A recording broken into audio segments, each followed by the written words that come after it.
অর্থনৈতিক অগ্রগতি ও পারমাণবিক শক্তির ওপর ভর করে ভারত অনেক দিন ধরে নিজেকে দক্ষিণ এশিয়ার নেতৃত্বশীল শক্তি হিসেবে তুলে ধরার চেষ্টা চালিয়ে যাচ্ছে।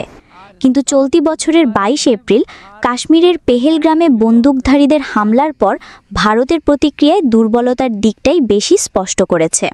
মূলত ভারতের উদ্দেশ্য ছিল শক্তি দেখানো, কিন্তু তার বদলে পাকিস্তানের অবস্থান আরও মজবুত হয়েছে আর কূটনৈতিকভাবে মোদি সরকার পিছিয়ে পড়েছে। গত 7 মে ভারত অপারেশন সিন্দুর নামে সামরিক অভিযান শুরু করে, যার লক্ষ্য ছিল পাকিস্তানের ভেতরে বিভিন্ন গোষ্ঠীর ঘাঁটি ধ্বংস করা। ফরাসি রাফাল যুদ্ধবিমান ব্যবহার করে অভিযান মোদি সরকারের দৃঢ় নেতা ভাবমূর্তি রক্ষার প্রচেষ্টা ছিল, কিন্তু এখানেও চরমভাবে ব্যর্থ হয় ভারত। সেই সমালোচনার রেশ না কাটতেই 200 হালকা নজরদারি হেলিকপ্টার কিনতে যাচ্ছে ভারতের প্রতিরক্ষা মন্ত্রণালয়। এরই মধ্যে হেলিকপ্টার কেনার প্রক্রিয়া শুরু হয়েছে। 200 হেলিকপ্টারের মধ্যে 120টি পাবে সেনাবাহিনীর আর্মি অ্যাভিয়েশন কোর, বাকি 80টি পাবে বিমান বাহিনী, এমনই খবর জানিয়েছে দ্য প্রিন্ট।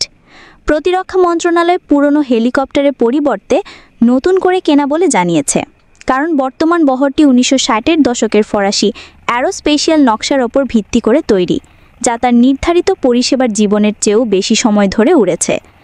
নতুন হেলিকপ্টার বহরটি দিন ও রাত উভয় পরিস্থিতিতে বহুমুখী অভিযানের জন্য ব্যবহার করা হবে।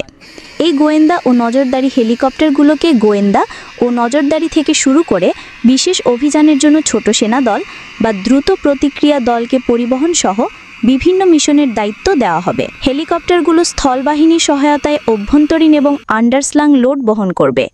আক্রমণকারী হেলিকপ্টারগুলোর সঙ্গে সমন্বয় করে সশস্ত্র স্কাউটিং পরিচালনা করবে এবং হতাহতদের সরিয়ে নেবে। ভারতীয় বাহিনী 1965 সালে চেতক হেলিকপ্টার এবং 1976 সালে চিতা হেলিকপ্টার অন্তর্ভুক্ত করে। 3টি বাহিনীর সম্মিলিত বহরের সংখ্যা এখনও প্রায় 400।